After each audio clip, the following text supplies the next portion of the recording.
কিছু মানুষের কাছে আমি আজীবন ঋণী থাকব, তবে সেই ঋণ ভালোবাসার না, কষ্টের।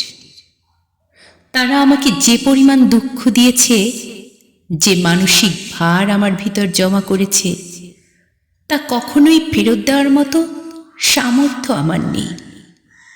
কিছু ব্যথা এত গভীর হয় যে তার প্রতিশোধ নেওয়ার কথা মনেও আসে না, কারণ প্রতিশোধ নিতে গেলে নিজের মনকেই আবার সেই অন্ধকারে নামাতে হয়। তাই চুপচাপ এগিয়ে যাওয়াটাই সবচেয়ে বড় জবাব হয়ে দাঁড়ায়।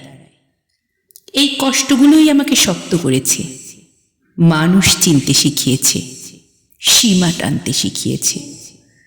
তাই এখন আর হিসাব মিলাই না, কে কি দিল, কে কি নিল।